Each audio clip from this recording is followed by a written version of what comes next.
Hello everyone. तो अभी हम लोग बात करने वाले आइडियल ट्रांसफार्मर के बारे में और प्रैक्टिकल ट्रांसफार्मर के बारे में। बहुत इंपॉर्टेंट है। इससे पहले हमने बात किया था ट्रांसफार्मर के कंस्ट्रक्शन के बारे में, राइट। तो आइडियल ट्रांसफार्मर और प्रैक्टिकल ट्रांसफार्मर के बारे में बात करेंगे। जो आइडियल ट्रांसफार्मर है ये बेसिकली हाइपोथेटिकल ट्रांसफार्मर है। आइडियल एजम्पशन है, प्रैक्टिकली पॉसिबल नहीं हो पाता आइडियल ट्रांसफार्मर बनाना। तो आइडियल ट्रांसफार्मर में जो भी पैरामीटर्स हम लोग जो कंसिडर करेंगे, सारे के सारे जो पैरामीटर्स हो गए वो आइडियल हो गए, सारे के सारे जो एजम्पशंस हो गए वो कैसे हो गए, आइडियल हो गए। प्रैक्टिकली ऐसा नहीं हो पाता, मतलब जो हम लोग आइडियल ट्रांसफार्मर में जो पैरामीटर्स कंसिडर कर रहे होते वो प्रैक्टिकली पॉसिबल नहीं होते, राइट। तो यहाँ पर अगर हम लोग देखें आइडियल ट्रांसफार्मर में जो कोर है उसकी जो परमिएबिलिटी होती है वो कैसी होती है, वो इनफाइनाइट होती है। और जो रिलक्टेंस है वो कैसा होता है, वो जीरो होता है। कोर की इनफाइनाइट परमिएबिलिटी होती है, इसका मतलब जो कोर है, हमें पता है जो कोर है ट्रांसफार्मर का वो है क्या, वो एक तरीके की मैग्नेटिक सर्किट है जिसमें मैग्नेटिक फ्लक्स का फ्लो होता है। तो जो ट्रांसफार्मर का जो कोर है उसकी जो परमिएबिलिटी होती है वो कैसी होती है, वो इनफाइनाइट होती है। और जो रिलक्टेंस होता है वो कैसा होता है, वो जीरो होता है। मतलब इनफाइनाइट कंडक्टिविटी और जीरो रेसिस्टेंस होता है आइडियल ट्रांसफार्मर का, राइट। तो जो कोर है उसकी जो परमिएबिलिटी होती है वो इनफाइनाइट होती है, रिलक्टेंस जीरो होता है। आइडियल ट्रांसफार्मर में जो लीकेज फ्लक्स है वो भी कैसा होता है, जो लीकेज फ्लक्स है वो भी जीरो होता है। और आइडियल ट्रांसफार्मर में जो वाइंडिंग लॉस है वो भी कैसा होता है, जो वाइंडिंग लॉस है वो भी जीरो होता है in case of ideal transformer. मतलब कोई लॉसेज वॉसेज नहीं हो रहा होता है। जैसे कि हमें पता है आइडियली अगर हम लोग कोई मशीन अगर कंसिडर करते हैं तो हम लोग एज्यूम करते हुए चलते हैं उसमें जो लॉसेज है वो जीरो है, जो एनर्जी है पूरी तरीके से कंजर्व है, एनर्जी का किसी भी तरीके का वेस्टेज नहीं हो रहा है। तो सेम हम कंसिडरेशन हम लोग आइडियल ट्रांसफार्मर में भी करते हैं। जो कोर लॉस होता है वो भी जीरो होता है आइडियल ट्रांसफार्मर के केस में। और जो मैग्नेटाइजिंग कर्व होती है आइडियल ट्रांसफार्मर के केस में, जो मैग्नेटाइजिंग कर्व होती है वो कैसी होती है, वो लीनियर होती है, राइट। तो जो मैग्नेटाइजिंग कर्व होती है वो लीनियर होती है, मतलब कोई सैचुरेशन नहीं होता आइडियल ट्रांसफार्मर के केस में, राइट। तो यहाँ से हमने क्या क्या डिस्कस किया, आइडियल ट्रांसफार्मर में जो कोर है उसकी जो परमिएबिलिटी होती है वो कैसी होती है, वो इनफाइनाइट होती है। और जो रिलक्टेंस है वो जीरो होता है, लीकेज फ्लक्स जीरो होती है, वाइंडिंग लॉस जीरो होता है, कोर लॉस भी जीरो होता है। और जो मैग्नेटाइजिंग कर्व है वो हमें कैसे मिलती है, लीनियर मिलती है, राइट। तो यहाँ पर अभी अगर हम लोग देखें, यहाँ पर हमने कंसिडर किया है ट्रांसफार्मर के। अगर हम लोग वर्किंग प्रिंसिपल के बारे में बात करें, हमने आई गेस ट्रांसफार्मर के वर्किंग प्रिंसिपल के बारे में बात नहीं किया है। तो यहाँ पर ये ट्रांसफार्मर की हमने कंसिडर किया, यह है कोर। कुछ इस तरीके से हमने ट्रांसफार्मर का कोर कंसिडर किया। यहाँ पर ये प्राइमरी वाइंडिंग और ये सेकेंडरी वाइंडिंग। ये प्राइमरी वाइंडिंग का जो नंबर ऑफ टर्न्स है वो N1, सेकेंडरी वाइंडिंग का जो नंबर ऑफ टर्न्स है वो हमने कंसिडर किया N2। हमें पता होना चाहिए अगर वोल्टेज अगर ज़्यादा होता है तो नंबर ऑफ टर्न्स ज़्यादा होता है, वोल्टेज अगर कम होता है तो जो नंबर ऑफ टर्न्स है वो कम होता है, राइट। प्राइमरी वाइंडिंग से जो करंट जो फ्लो रहा है वो है IP, सेकेंडरी वाइंडिंग से जो करंट जो फ्लो रहा है वो है IS। तो बेसिकली होता क्या है, यहाँ पर ये जो प्राइमरी वाइंडिंग है इसमें हम लोग प्रोवाइड करते हैं AC source. AC source provide करने की वजह से होता क्या है, जो प्राइमरी वाइंडिंग है इसमें फ्लो होता है ऑल्टरनेटिंग करंट। ऑल्टरनेटिंग करंट की वजह से होता क्या, ऑल्टरनेटिंग मैग्नेटिक फ्लक्स जनरेट होती है। और वो जो ऑल्टरनेटिंग मैग्नेटिक फ्लक्स है ट्रांसफार्मर के कोर के थ्रू फ्लो होती है। और वो जो ऑल्टरनेटिंग मैग्नेटिक फ्लक्स है सेकेंडरी वाइंडिंग के साथ लिंक करती है, जिसकी वजह से होता क्या है, जो सेकेंडरी वाइंडिंग है उसमें इंड्यूस होता है EMF। और EMF इंड्यूस होने की वजह से होता है क्या, जो सेकेंडरी वाइंडिंग है उसमें बेसिकली करंट का फ्लो होता है। तो कुछ इस तरीके से जो ट्रांसफार्मर है वो काम करता है। यहाँ पर अगर हम लोग देखें, जो EMF जो कि सेकेंडरी वाइंडिंग में इंड्यूस हो रहा होता है वो बेसिकली करता क्या है, कॉस को अपोज करता है। मतलब जो सेकेंडरी वाइंडिंग का जो करंट है उसे अपोज करता है। तो यहाँ पर अगर हम लोग देखें EMF इंड्यूस जो होता है सेकेंडरी वाइंडिंग में, this EMF opposites cause that is winding current. मतलब जो सेकेंडरी वाइंडिंग में जो EMF जो इंड्यूस होता है वो सेकेंडरी वाइंडिंग का जो करंट है उसे ही क्या करता है, अपोज करता है अकॉर्डिंग टू लेंस लॉ। यहाँ पर अगर हम लोग देखें, जो IS है वो है सेकेंडरी का करंट, IP है क्या, ये है प्राइमरी का करंट, N1 N2 है क्या, ये नंबर ऑफ टर्न्स है प्राइमरी और सेकेंडरी के।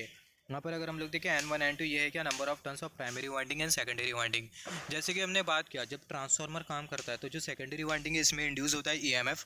तो हमारे पास एक इक्वेशन होता है जिसको हम लोग बेसिकली बोलते हैं EMF इक्वेशन। EMF इक्वेशन का हमने डेरिवेशन नहीं कंसिडर किया है, मगर जो EMF इक्वेशन है उसको हम लोग कुछ इस तरीके से लिखते हैं, राइट। तो सेकेंडरी वाइंडिंग में जो EMF जो इंड्यूस हो रहा है उसको हमने कंसिडर किया है, मान लेते हैं E2। यहाँ पर ये E2 है, यहाँ पर ये E2 EMF ये बराबर में होगा 4.44 F N2 into 5M।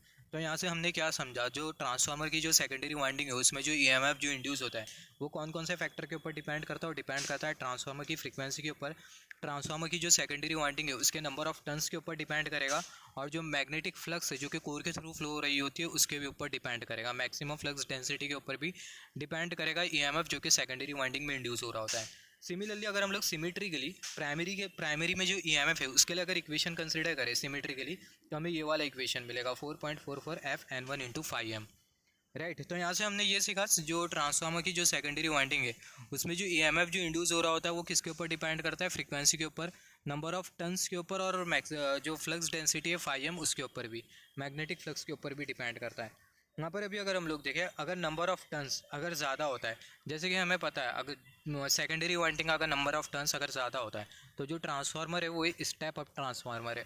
Secondary winding का नंबर ऑफ़ टर्न्स अगर कम होता है as compare to primary winding, तो ऐसे केस में जो ट्रांसफार्मर है वो स्टेप डाउन ट्रांसफार्मर है। If number of turns of N2 is greater than transformer is step up transformer. जैसे कि हमने बात किया, यहाँ पर ये जो N2 है वो है क्या, ये है सेकेंडरी वाइंडिंग का टर्न। यहाँ पर अगर हम लोग देखें, जैसे कि हमने बात किया, जो N2 है वो है क्या, सेकेंडरी वाइंडिंग का टर्न। तो यहाँ पर अगर हम लोग देखें, जो N2 है वो है क्या, सेकेंडरी वाइंडिंग का टर्न्स। अगर सेकेंडरी वाइंडिंग का टर्न्स अगर ज़्यादा होता है तो ऐसे केस में जो ट्रांसफार्मर है उसको हम लोग बेसिकली बोलेंगे step up transformer. Secondary winding का टर्न्स अगर कम होता है as compare to primary winding, तो जो ट्रांसफार्मर है उसको हम लोग बोलेंगे step down transformer. If number of turns of secondary N2 is lesser, अगर सेकेंडरी का नंबर ऑफ टर्न्स अगर कम होता है एज़ कम्पेयर टू प्राइमरी, तो ऐसे केस में जो ट्रांसफार्मर है उसको हम लोग बोलेंगे स्टेप डाउन ट्रांसफार्मर। ट्रांसफार्मर को हम लोग ऐसा भी आइडेंटिफाई कर सकते हैं हाई वोल्टेज वाइंडिंग और लो वोल्टेज वाइंडिंग से। अगर सेकेंडरी में अगर हाई वोल्टेज वाइंडिंग मिल रही है तो जो ट्रांसफार्मर है वो स्टेप अप ट्रांसफार्मर है। हाई वोल्टेज वाइंडिंग है, इसका मतलब जो नंबर ऑफ टर्न्स है वो ज़्यादा है। सेकेंडरी में अगर हमें लो वोल्टेज वाइंडिंग मिल रही है, इसका मतलब जो ट्रांसफार्मर है वो स्टेप डाउन ट्रांसफार्मर है। और लो वोल्टेज वाइंडिंग है, इसका मतलब जो नंबर ऑफ टर्न्स है वो कैसा होगा, वो कम होगा।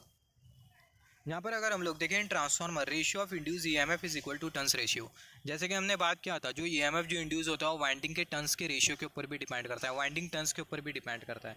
तो ये रिलेशन हमें वही बोल रहा है कि जो प्राइमरी का ईएमएफ है E1 और सेकेंडरी का जो ईएमएफ है E2, वो डिपेंड करेगा नंबर ऑफ टर्न्स के ऊपर। प्राइमरी का नंबर ऑफ टर्न्स कितना है और सेकेंडरी का नंबर ऑफ टर्न्स कितना है। यहाँ पर अभी अगर हम लोग देखें, हमें पता होना चाहिए कोई भी इलेक्ट्रिकल मशीन होने दो, चाहे ट्रांसफार्मर होने दो, इंडक्शन मोटर होने दो, हमारी मशीन में जो मैग्नेटिक फ्लक्स है वो कांस्टेंट होना चाहिए for proper working of machine. अगर मैग्नेटिक फ्लक्स अगर हमारी मशीन में अगर कांस्टेंट नहीं होता है तो ऐसे केस में हमारी जो मशीन है वो प्रॉपरली वर्क नहीं कर पाएंगी। तो जो मशीन है उसमें जो मैग्नेटिक फ्लक्स है वो कांस्टेंट होना चाहिए, और मैग्नेटिक फ्लक्स को कांस्टेंट बनाए रखने के लिए करंट की रिक्वायरमेंट होती है, जिसको हम लोग बोलते हैं मैग्नेटाइजिंग करंट, राइट। अगर मैग्नेटाइजिंग करंट अगर ज़्यादा होता है तो ऐसे केस में होगा क्या, जो रिएक्टिव पावर होगा वो ज़्यादा होने लगेगा। जो मैग्नेटाइजिंग करंट होता है वो डायरेक्टली प्रोपोर्शनल होता है रिएक्टिव पावर के साथ। मैग्नेटाइजिंग करंट अगर बढ़ेगा तो जो रिएक्टिव पावर है वो बढ़ेगा, और अगर रिएक्टिव पावर अगर बढ़ता है तो ऐसे केस में होगा क्या, जो पावर फैक्टर है वो लो होने लगेगा। तो यहाँ पर अगर हम लोग देखें magnetizing current, define magnetizing current. Magnetizing current is required to setup magnetic flux in electrical machine. Electrical machine में मैग्नेटिक फ्लक्स सेटअप करने के लिए जो करंट जो लगता है उसको हम लोग बेसिकली बोलते हैं मैग्नेटाइजिंग करंट, राइट।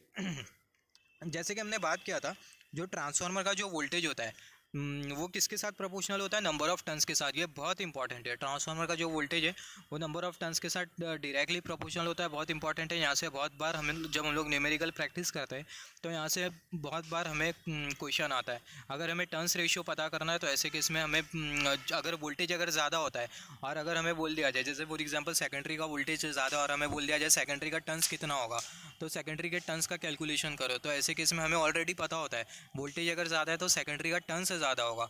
तो ये लॉजिकली हम लोग कुछ इस तरीके से जो है उस न्यूमेरिकल को हम लोग बेसिकली सॉल्व करते हैं। न्यूमेरिकल की जो सीरीज़ है वो मैं इलेक्ट्रिकल मशीन के प्लेलिस्ट में अपलोड नहीं करूँगा, as I will get the time in the future, then definitely I will come up with the numerical as well, right.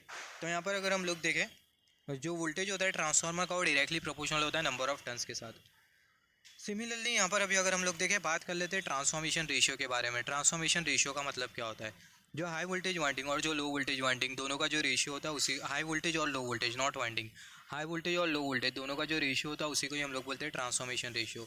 Ratio of high voltage and low voltage is known as transformation ratio. Transformation ratio को हम लोग show करते case है, और ये है कि high voltage और लो वोल्टेज दोनों का रेशियो है। यहाँ पर अगर हम लोग देखें, जो ट्रांसफॉर्मेशन रेशियो होता है वो हमेशा 1 के कंपैरिजन में ज़्यादा होता है, वेरी इंपॉर्टेंट। यहाँ से क्वेश्चन आता है। अभी कुछ इंपॉर्टेंट पॉइंट है जिसके बारे में हम लोग बात कर लेते हैं। जो ट्रांसफार्मर का जो साइज़ होता है वो इन्वर्सली प्रोपोर्शनल होता है फ्लक्स डेंसिटी के मैग्नीट्यूड के साथ। फ्लक्स डेंसिटी का मैग्नीट्यूड अगर ज़्यादा है तो ट्रांसफार्मर का साइज़ कम होगा। फ्लक्स डेंसिटी का मैग्नीट्यूड अगर कम है तो जो ट्रांसफार्मर है उसका जो साइज़ होगा वो ज़्यादा होगा। और यही रीज़न की वजह से हम लोग जब ट्रांसफार्मर मैन्युफैक्चर करते हैं तो ऐसे केस में हम लोग ट्रांसफार्मर में जो स्टील जो यूज़ करते हैं वो यूज़ करते हैं CRGO स्टील। CRGO स्टील में बेसिकली होता क्या है, जो मैग्नेटिक फ्लक्स का जो मैग्नीट्यूड होता है वो ज़्यादा होता है।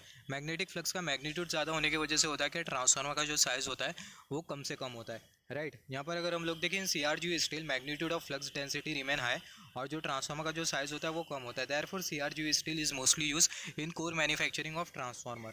ट्रांसफार्मर का जो साइज़ है वो इन्वर्सली प्रोपोर्शनल होता है फ्रीक्वेंसी के साथ। फ्रीक्वेंसी अगर ज़्यादा होगी ट्रांसफार्मर का साइज़ कम होगा, राइट। मगर जो फ्रीक्वेंसी होती है वो ऑलमोस्ट कांस्टेंट ही होती है, जो फ्रीक्वेंसी होती है वो 50 हर्ट्ज ही होती है, उससे मतलब या फिर +-2% का ही वेरिएशन होता है, फ्रीक्वेंसी में बिल्कुल भी चेंज नहीं होता।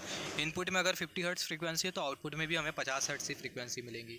ट्रांसफार्मर की जो केवीए रेटिंग है वो भी फ्रीक्वेंसी के साथ डायरेक्टली प्रोपोर्शनल होती है। फ्रीक्वेंसी ज़्यादा है, केवीए रेटिंग ज़्यादा है, अगर फ्रीक्वेंसी कम है तो केवीए रेटिंग कम होगी। यहाँ पर अगर हम लोग देखें जो वोल्टेज रेटिंग है ट्रांसफार्मर की वो भी डायरेक्टली प्रोपोर्शनल होती है फ्रीक्वेंसी के साथ। ट्रांसफार्मर का अगर वोल्टेज अगर ज़्यादा है तो ऑब्वियसली ट्रांसफार्मर की जो केवीए रेटिंग होगी वो ज़्यादा होगी। ट्रांसफार्मर का अगर वोल्टेज कम है तो जो ट्रांसफार्मर है उसकी जो केवीए रेटिंग होगी वो कम होगी। जैसे फॉर एग्जांपल अगर हम लोग देखें, हम लोग बोल रहे हैं 500 केवीए का ट्रांसफार्मर है, या फिर बोल सकते हैं 5 केवीए का ट्रांसफार्मर है, इसका मतलब जो वोल्टेज है वो ज़्यादा है। अगर मैं बोलूँ 3 केवीए का ट्रांसफार्मर है, इसका मतलब जो वोल्टेज है वो कम है। राइट। तो जो वोल्टेज रेटिंग होती है ट्रांसफार्मर की, जो वोल्टेज रेटिंग होती है ट्रांसफार्मर की वो डायरेक्टली प्रोपोर्शनल होती है फ्रीक्वेंसी के साथ, जैसे कि हमने यहाँ पर बात किया। यहाँ पर अभी अगर हम लोग देखें जो करंट रेटिंग होती है ट्रांसफार्मर की वो वाइंडिंग के क्रॉस सेक्शनल एरिया के साथ डायरेक्टली प्रोपोर्शनल होती है। वाइंडिंग का क्रॉस सेक्शनल एरिया अगर ज़्यादा है तो इसका मतलब ट्रांसफार्मर की जो करंट रेटिंग है वो ज़्यादा है। ट्रांसफार्मर की करंट रेटिंग कम है, इसका मतलब जो वाइंडिंग का जो क्रॉस सेक्शनल एरिया है वो कम है। यहाँ पर अभी अगर हम लोग देखें, ideal transformer do not consume real and reactive power due to which real and reactive power absorb by the load remain equal to real and reactive power deliver by the source. मतलब जो ideal transformer है वो real और reactive power को बिल्कुल भी absorb नहीं करता। तो सोर्स जितना रियल और रिएक्टिव पावर डिलीवर करेगा लोड, उतना ही रियल और रिएक्टिव पावर क्या करेगा, एब्जॉर्ब कर लेगा। बीच में जो ट्रांसफार्मर है वो रियल और रिएक्टिव पावर को बिल्कुल भी एब्जॉर्ब नहीं करेगा। तो इंपॉर्टेंट पॉइंट है जिसके बारे में हमें पता होना चाहिए। सिमिलरली यहाँ पर अभी अगर हम लोग देखें, यहाँ पर अभी हम लोग बात करते इम्पीडेंस रेफरल के कॉन्सेप्ट के बारे में। In transformer when an impedance is transfer from one side to another side, one side of transformer to another side, then it is known as impedance referral. Primary circuit है, secondary circuit है। Primary circuit का impedance होता है, secondary circuit का impedance होता है। तो अगर हम लोग प्राइमरी सर्किट के इम्पीडेंस को सेकेंडरी पर भेज रहे हैं या फिर सेकेंडरी के इम्पीडेंस को प्राइमरी पे भेज रहे हैं, तो जो प्रोसेस होता है इसको हम लोग बेसिकली बोलते हैं इम्पीडेंस रेफरल प्रोसेस। तो यहाँ पर अगर हम लोग देखें relation for impedance referral from primary to secondary, मतलब अगर हम लोग प्राइमरी से सेकेंडरी अगर हम लोग इम्पीडेंस अगर भेज रहे, रेफ़र कर रहे, तो ऐसे केस में हम लोग ये वाला रिलेशन यूज़ करेंगे। हम लोग प्राइमरी से सेकेंडरी, जो प्राइमरी का जो इम्पीडेंस है उसको हम लोग कहाँ पर रिफ़र कर रहे हैं, सेकेंडरी पर, तो हम लोग यूज़ करेंगे ये वाला रिलेशन, सेकेंडरी का impedance is equal to primary का इम्पीडेंस। और यहाँ पर अगर हम लोग देखें सेकेंडरी का नंबर ऑफ टर्न, न्यूमरेटर में क्या है ZS, तो यहाँ पर ये जो NS होगा वो भी न्यूमरेटर में होगा, ZS के सामने ZP और यहाँ पर ये डिनोमिनेटर में NP। राइट। यहाँ पर अगर हम लोग देखें relation for impedance referral from primary to secondary, primary से सेकेंडरी जा रहे हैं तो आपको सेकेंडरी इंपीडेंस कंसीडर करना है। यहाँ पर ये सेकेंडरी के बदले प्राइमरी होता तो आप कंसीडर करते हैं ZP। तो यहाँ पर ये सेकेंडरी है तो यहाँ पर ये ZS का अपोजिट हो जाएगा ZP, और यहाँ पर ये NS और यहाँ पर ये NP, secondary turn, primary turn और यहाँ पर ये होल स्क्वायर। सिमिलरली अगर हम लोग देखें relation for impedance referral from secondary to primary, हम लोग क्या कर रहे हैं, जो इम्पीडेंस है उसको हम लोग रेफर कर रहे हैं सेकेंडरी से प्राइमरी। तो ऐसे केस में हम लोग ये वाला रिलेशन यूज़ करेंगे, primary impedance is equal to secondary impedance NP upon NS।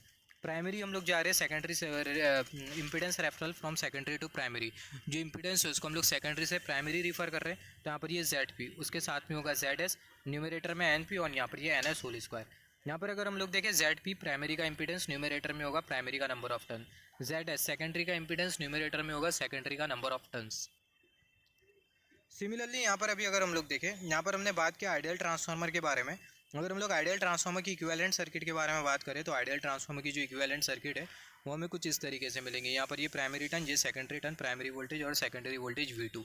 अभी हम लोग बात करते हैं प्रैक्टिकल ट्रांसफार्मर के बारे में। प्रैक्टिकल ट्रांसफार्मर के बारे में बात करते हैं, practical transformer at no load condition. यहाँ पर हमने प्रैक्टिकल ट्रांसफार्मर कंसिडर किया और नो लोड कंडीशन हमने कंसिडर किया है। यहाँ पर अभी अगर हम लोग देखें, यहाँ पर ये हमने कंसिडर किया है कोर, और यहाँ पर ये प्राइमरी टर्न और यहाँ पर ये सेकेंडरी टर्न।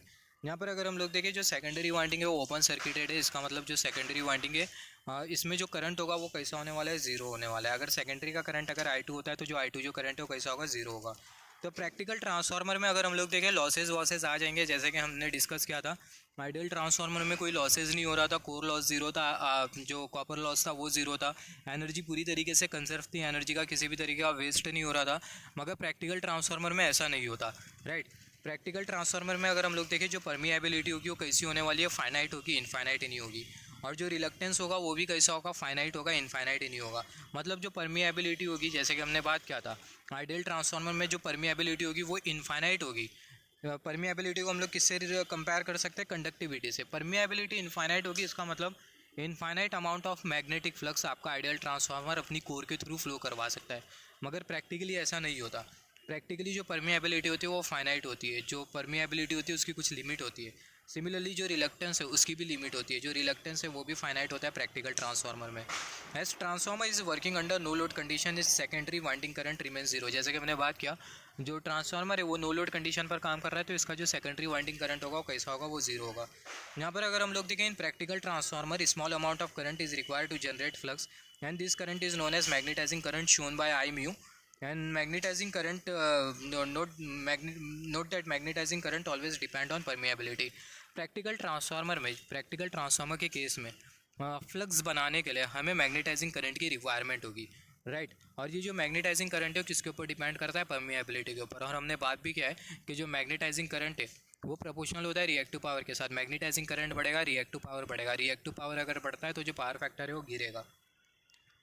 यहाँ पर अगर हम लोग देखें, primary is connected with AC source due to which alternating flux flow through the core and power loss take place inside the core of transformer known as core loss and core loss also known as iron loss.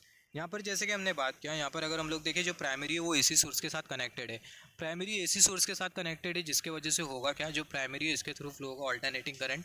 और ये current flow होने की वजह से होगा क्या, हमारे practical transformer में बेसिकली लॉसेस जनरेट हो गए, जैसे कि कोर लॉस हो गया, कॉपर लॉस हो गया। तो ये बेसिकली लॉसेस जनरेट हो गए हमारे प्रैक्टिकल ट्रांसफार्मर में, राइट। तो प्रैक्टिकल ट्रांसफार्मर में जो लॉसेज होते हैं वो एग्जिस्ट करते हैं, जो लॉसेज वो ज़ीरो नहीं होते। यहाँ पर अगर हम लोग देखें, जो कोर लॉस है उसको हम लोग बेसिकली आयरन लॉस भी बोलते हैं। जैसे कि हमने डिस्कस किया है कोर लॉस क्या, आयरन लॉस क्या, इसके बारे में हमने स्टार्टिंग से डिस्कस किया है। जो कोर लॉस होता है, जो कोर लॉस होता है वो किससे मिलके बना होता है, हिस्टेरिसिस लॉस से और आईडी करंट लॉस से। और हमने बात किया था जो कॉपर लॉस है किसके ऊपर डिपेंड करता है, करंट के स्क्वायर के ऊपर डिपेंड करता है और वाइंडिंग के रेसिस्टेंस के ऊपर डिपेंड करता है। तो ये लॉसेस के बारे में हमें अच्छी तरीके से पता है, अच्छी इन्फॉर्मेशन है हमें इसके बारे में, राइट। इससे पहले हमने मशीन में बहुत बार डिस्कशन किया है लॉसेस के बारे में। तो जो कोर लॉस होता है वो बेसिकली दो लॉसेस से मिलकर बना होता है। पहला जो लॉस है उसको हम लोग बोलते हैं हिस्टेरिसिस लॉस, और दूसरा जो लॉस होता है उसको हम लोग बेसिकली बोलते हैं एडी करंट लॉस। अभी हिस्टेरिसिस लॉस का मतलब क्या होता है, इसके बारे में भी हमने बात किया है।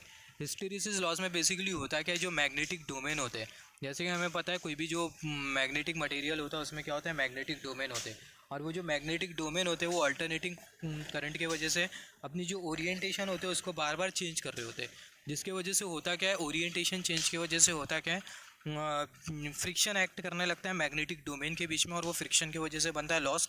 और वो जो लॉस है उसी को हम लोग बेसिकली बोलते हैं हिस्टेरिसिस लॉस। और सिमिलरली हमने बात किया था एडी करंट लॉस के बारे में। एडी करंट लॉस का मतलब क्या है, जब हमारे कोर में ईएमएफ इंड्यूस होता है, तो ईएमएफ इंड्यूस होने की वजह से कोर में फ्लो होता है करंट, और उस जिसकी वजह से बनता है लॉस, और वो जो लॉस है उसी को हम लोग बोलते हैं एडी करंट लॉस। जो ईएमएफ है वो किस में इंड्यूस होना चाहिए, वाइंडिंग में इंड्यूस होना चाहिए, कोर में इंड्यूस नहीं होना चाहिए, राइट। तो यही रीज़न की वजह से जो कोर होती है उसको हम लोग लैमिनेट करके रखते हैं with the help of silicon steel. यहाँ पर अगर हम लोग देखें, जो कोर लॉस है वो दो लॉसेस से मिलकर बना होता है, हिस्टेरिसिस लॉस, और दूसरा जो लॉस है वो कौन सा लॉस है, एडी करंट लॉस, राइट। जैसे कि हमने बात किया, जो कोर लॉस है और कैन से energy loss always contain real power and power associated with magnetizing current is the reactive power. तो ये बहुत इंपॉर्टेंट है, जो हमारी मशीन में जो लॉसेस जो हो रहे होते हैं उसके साथ कौन सा पावर एसोसिएटेड होता है, हमारी मशीन में जो लॉसेस हो रहे होते हैं उसके साथ जो पावर जो एसोसिएटेड होता है वो रियल पावर एसोसिएटेड होता है। मगर जो मैग्नेटाइजिंग करंट है उसके साथ कौन सा पावर एसोसिएटेड होता है, रिएक्टिव पावर एसोसिएटेड होता है, राइट। यहाँ पर अगर हम लोग देखें, transformer require reactive power for magnetizing current and this magnetizing current is responsible for flux generation in transformer. जैसे कि हमने बात किया, जो ट्रांसफार्मर है उसे रिएक्टिव पावर चाहिए होता है मैग्नेटाइजिंग करंट के लिए, और ये जो मैग्नेटाइजिंग करंट होता है रिस्पॉन्सिबल होता है किसके लिए, फ्लक्स जनरेशन के लिए, right. Under no load condition no load current flow from transformer. यहाँ पर हमें पता होना चाहिए नो लोड कंडीशन के टाइम पे होता क्या है, हमारा जो ट्रांसफार्मर है उसमें basically no load current flow होता है प्राइमरी के थ्रू, और वो जो नो लोड करंट है उसको हमने शो किया आई नॉट से, राइट। तो यहाँ पर अभी अगर हम लोग देखें, जैसे कि हमने बात किया, under no load condition no load current flow from transformer shown by I naught. जो आई नॉट जो करंट है उसको हम लोग बेसिकली दो कंपोनेंट में स्प्लिट कर सकते हैं, आई म्यू और आई डब्ल्यू। यहाँ पर अगर हम लोग देखें आई डब्ल्यू और ये आई म्यू, यहाँ पर ये जो आई डब्ल्यू ये है क्या, बेसिकली कोर लॉस कंपोनेंट है नो लोड करंट का, और ये जो आई म्यू ये है क्या, मैग्नेटाइजिंग कंपोनेंट है किसका, नो लोड करंट का। I W core loss component of I naught, और जो आई म्यू है ये है magnetizing component of no load current I naught. जो नो लोड करंट है उसको हम लोग कैसे शो करते हैं, आई नॉट से शो करते हैं। यहाँ पर अभी अगर हम लोग देखें, नो लोड कंडीशन में ट्रांसफार्मर का जो पावर फैक्टर होता है वो कैसा होता है, वो पुअर होता है, और जो रिएक्टिव पावर होता है वो ज़्यादा होता है। तो ये बहुत इंपॉर्टेंट है। जब भी हम लोग ट्रांसफार्मर को नो लोड कंडीशन पर चलाते हैं तो ऐसे केस में होता है कि जो पावर फैक्टर होता है वो बहुत पुअर होता है, और ये रीज़न की वजह से जो ट्रांसफार्मर होता है उसको हम लोग most of the cases on load condition पर चलाते हैं। और अगर हम लोग देखें ट्रांसफार्मर में जो मैग्नेटाइजिंग करंट होता है वो 4% से 6% ही होता है फुल लोड करंट का। जब हमारा ट्रांसफार्मर, तो ये बहुत इंपॉर्टेंट है, जब ट्रांसफार्मर हमारा रेटेड वोल्टेज पर चल रहा होता है, रेटेड पावर पर चल रहा होता है, तो ऐसे केस में रेटेड वोल्टेज और पावर के साथ एसोसिएटेड जो करंट है उसको हम लोग बेसिकली बोलेंगे रेटेड करंट। तो जब हमारा ट्रांसफार्मर रेटेड पावर पर चल रहा होता है, रेटेड वोल्टेज रेटेड करंट पर चल रहा होता है, तो ऐसे केस में जो मैग्नेटाइजिंग करंट होता है वो कितना होता है, 4 to 5% होता है फुल लोड करंट का, राइट। यहाँ पर अभी अगर हम लोग देखें प्रैक्टिकल ट्रांसफार्मर की, अगर हम लोग इक्विवेलेंट सर्किट देखें तो जो इक्विवेलेंट सर्किट होगी वो हमें कुछ इस तरीके से मिलेगी। प्रैक्टिकल ट्रांसफार्मर की इक्विवेलेंट सर्किट, यहाँ पर अगर हम लोग देखें, यहाँ पर ये वाली जो वाइंडिंग है ये है प्राइमरी वाइंडिंग, और यहाँ पर ये वाली जो वाइंडिंग हमें जो दिखाई दे रही है ये है सेकेंडरी वाइंडिंग। यहाँ पर ये वाली जो ब्रांच हमें जो दिखाई दे रही है इसको हम लोग बेसिकली बोलते हैं शंट ब्रांच। यहाँ पर अगर हम लोग देखें, यहाँ से जो करंट जो फ्लो रहा है वो है आई नॉट करंट, और यहाँ पर अगर हम लोग देखें रेसिस्टेंस, और यहाँ पर ये रिएक्टेंस। यहाँ पर अगर हम लोग देखें आई डब्ल्यू, ये है क्या, ये basically core loss component no load current का। और यहाँ पर हमें क्या दिखाई दे रहा है, यहाँ पर हमें आई म्यू दिखाई दे रहा है जिसको हम लोग बोलते हैं magnetizing component of no load current. और यहाँ पर अगर हम लोग देखें आई नॉट करंट है। यहाँ पर अगर हम लोग देखें ट्रांसफार्मर ओपन सर्किटेड है, मतलब जो ट्रांसफार्मर है इसके साथ कोई लोड नहीं कनेक्टेड है, तो जो सेकेंडरी का जो करंट होगा I2 वो जीरो होगा, जिसके वजह से होगा क्या, जब ट्रांसफार्मर के साथ कोई लोड कनेक्टेड नहीं होता है तो जो प्राइमरी है उसमें करंट फ्लो होता है जिसको हम लोग शो करते हैं बेसिकली आई नॉट से। प्राइमरी का जो EMF है वही E1, सेकेंडरी का जो EMF है उसको हमने कंसिडर किया E2। प्राइमरी का जो नंबर ऑफ टर्न्स है वो N1, सेकेंडरी का जो नंबर ऑफ टर्न्स है उसको हमने कंसिडर किया N2। यहाँ पर अभी अगर हम लोग देखें बेसिकली होता क्या है, यहाँ पर अगर हम लोग देखें, यहाँ पर ये जो हमने जो IW जो कंसिडर किया है basically core loss component no load current का, ये किसके बराबर में होगा, V1/RC के बराबर में होगा। यहाँ पर ये IW है बराबर में होगा V1/RC के। और यहाँ पर अगर हम लोग देखें जो मैग्नेटाइजिंग कॉम्पोनेंट है नो लोड करंट का वो बराबर में होगा V1/XM।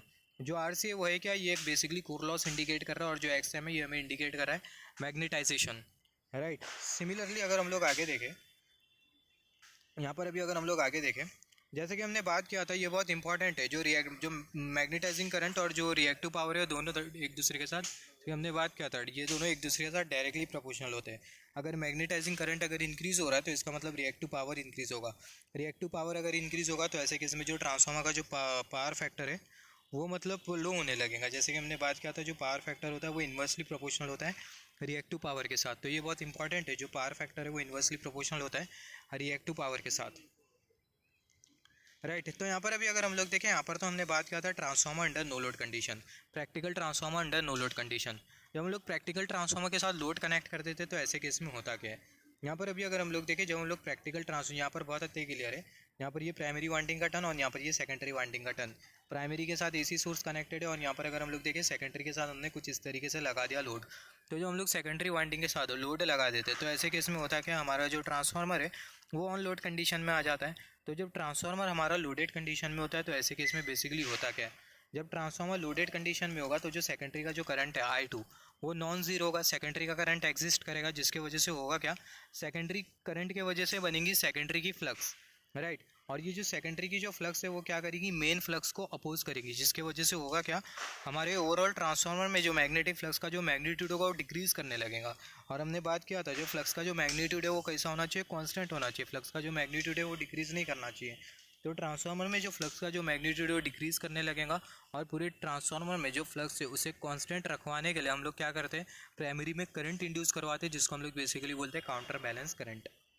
तो यहाँ से हमने ये सीखा, इसको अगर हम लोग और डिटेल में देखें, प्राइमरी में हमने AC सोर्स लगाया जिसके वजह से ऑल्टरनेटिंग करंट फ्लो होगा, ऑल्टरनेटिंग करंट के वजह से होगी ऑल्टरनेटिंग फ्लक्स, ऑल्टरनेटिंग फ्लक्स कुछ इस तरीके से कोर से फ्लो होगी, और ये जो ऑल्टरनेटिंग जो फ्लक्स है सेकेंडरी वाइंडिंग के साथ लिंक करेगी, उसके वजह से सेकेंडरी वाइंडिंग में होगा ये जो ऑल्टरनेटिंग फ्लक्स जो बन रही है उसको हमने शो किया फाई से। अब ये ऑल्टरनेटिंग फ्लक्स से सेकेंडरी वाइंडिंग के साथ लिंक करेगी, जिसके वजह से होगा क्या, जो सेकेंडरी वाइंडिंग है इसमें बेसिकली इंड्यूस होगा EMF इंड्यूस होने की वजह से सेकेंडरी वाइंडिंग में करंट फ्लो होगा, जिसको हमने कंसिडर किया I2 करंट। अब ये I2 करंट जो होगा वो नॉन जीरो होगा, क्योंकि अगर हम लोग देखें लोड कनेक्टेड है सेकेंडरी के साथ। अब ये I2 करंट भी अपनी एक मैग्नेटिक फ्लक्स बनाएगा, और वो जो मैग्नेटिक फ्लक्स होगी वो क्या करेगी, ये जो मेन फ्लक्स है इसे क्या करेगी, अपोज करेगी, जिसके वजह से ट्रांसफार्मर में जो ओवरऑल जो फ्लक्स है वो डिक्रीज़ करने लगेगी। और फ्लक्स के मैग्नीट्यूड को कांस्टेंट रखने के लिए हम लोग क्या करेंगे, प्राइमरी में इंड्यूस करवा देंगे काउंटर बैलेंस करंट, और वो जो काउंटर बैलेंस करंट होगा वो क्या करेगा, ये जो सेकेंडरी को जो फ्लक्स है उसे अपोज करने का काम करेगा। उसके वजह से होगा क्या, जो ओवरऑल जो ट्रांसफार्मर है उसमें जो फ्लक्स होगी वो कांस्टेंट होगी। यहाँ पर जैसे कि हमने बात किया था, यहाँ पर एक और एक पॉइंट, जब हम लोग ट्रांसफार्मर के सेकेंडरी के साथ लोड कनेक्ट कर देते हैं तो जो कोर के थ्रू जो फ्लक्स जो फ्लो हो रही होती है, जिसको हम लोग मेन फ्लक्स बोल रहे हैं, वो बराबर में होती है डिफरेंस ऑफ प्राइमरी फ्लक्स और सेकेंडरी फ्लक्स के, राइट। यहाँ पर अगर हम लोग देखें ट्रांसफार्मर में जो सेकेंडरी का जो वोल्टेज जो प्रोड्यूस होता है प्राइमरी वोल्टेज की वजह से, और जो प्राइमरी का जो करंट है वो प्रोड्यूस होता है किसके वजह से, सेकेंडरी करंट की वजह से। तो ये बहुत इंपॉर्टेंट है, यहाँ से बहुत बार क्वेश्चन पूछा गया है। यहाँ पर अगर हम लोग देखें, जब ट्रांसफार्मर को हम लोग लोड के साथ कनेक्ट करते हैं तो ऐसे केस में होता क्या है, जो पावर फैक्टर है वो इम्प्रूव करने लगता है। और जब ट्रांसफार्मर को हम लोग लोड के साथ नहीं कनेक्ट करते तो ऐसे केस में होता क्या है, जो पावर फैक्टर है वो डाउन होने लगता है, जो पावर फैक्टर है वो लो होने लगता है। तो ये बहुत इंपॉर्टेंट है, जब ट्रांसफार्मर नो लोड कंडीशन में होगा तो ऐसे केस में जो पावर फैक्टर होगा वो लो होगा, और हमें पावर फैक्टर हमें बराबर में मेंटेन करना है, पावर फैक्टर हमें कंपनसेट करना है, इंप्रूव करना है। तो ऐसे केस में जो ट्रांसफार्मर है उसको हम लोग लोडेड कंडीशन पर ऑपरेट करेंगे। मैं इतना पता होना चाहिए, लोडेड कंडीशन पर जो पावर फैक्टर है वो इम्प्रूव करता है, और नो लोड कंडीशन पर जो पावर फैक्टर होता है वो लो होता है। जैसे कि हमने बात किया था, इसके बारे में हम लोग बात करेंगे। जैसे कि हमने बात किया था इससे, just wait for a second.